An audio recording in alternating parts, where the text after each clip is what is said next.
Halo saudara, ketemu lagi dengan saya Muhammad KC. Dalam video ini saya ingin menyampaikan dua ayat Al-Quran, yaitu surat 7 Al-A'raf ayat yang ketiga dan surat 3 Al-Imran ayat yang ketiga. Surat Al-A'raf yang berbunyinya begini: Bismillahirrahmanirrahim. Attabi'u ma unzila ilaikum min rabbikum wa la tattabi'u min duni awliya qalilan ma tadhakkarun. Yang artinya, ikutilah apa yang diturunkan kepadamu dari Tuhanmu,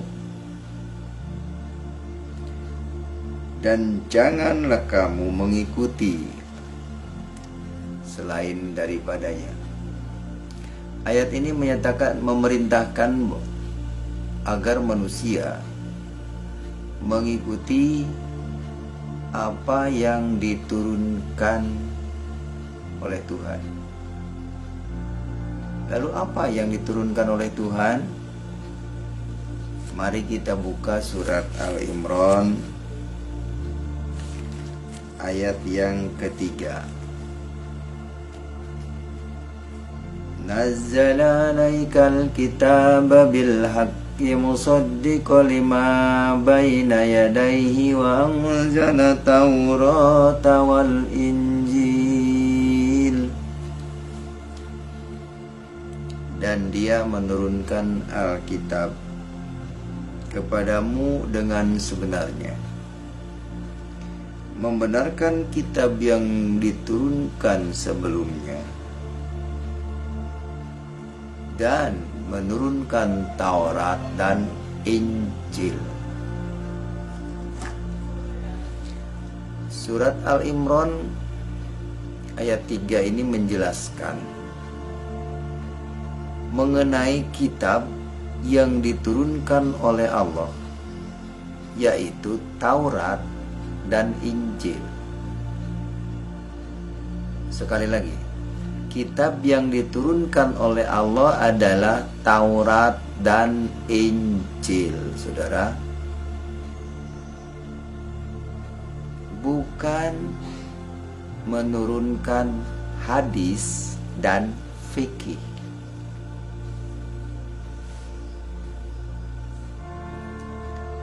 Siapapun dari agama apapun,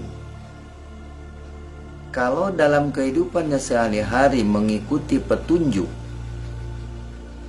dari kitab Taurat dan Injil, itu sudah benar di hadapan Allah.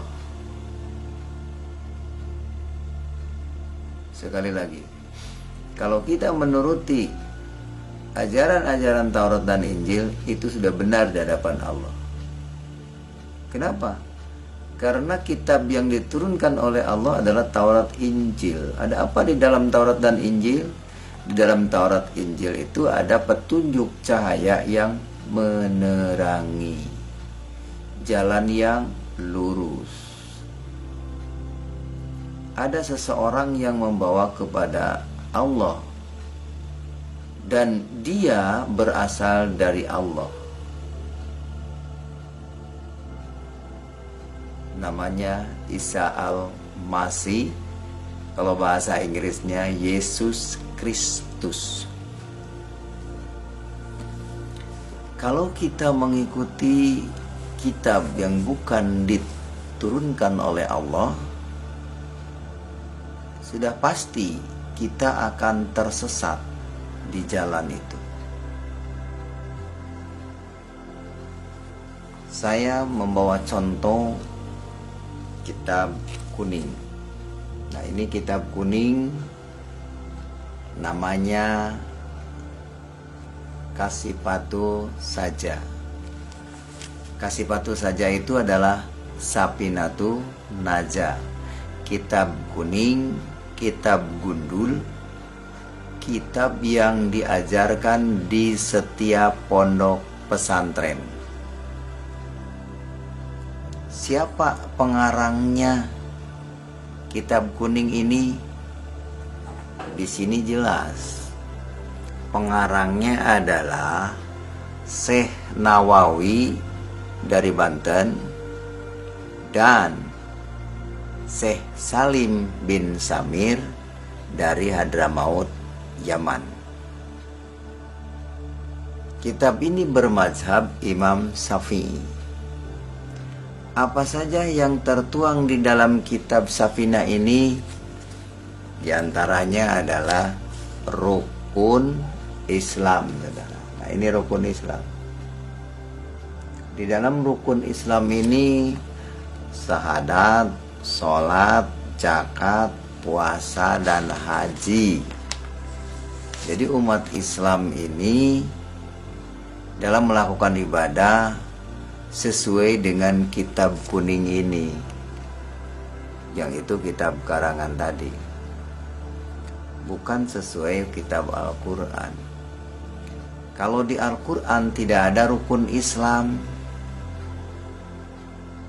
Nah, Nabi Muhammad Sallallahu Alaihi Wasallam dari cerita awalnya tertulis di dalam kitab kuning ini, bukan di Al-Quran. Muhammad Sallallahu Alaihi Wasallam tidak ada di Al-Quran.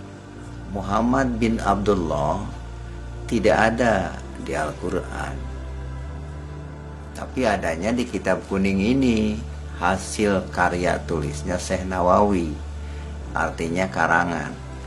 Jadi di dalam rukun Islam ada haji. Orang berhaji itu mengikuti ajaran kitab kuning ini. Nah, pertanyaannya, kenapa di dalam Islam tidak ada keselamatan?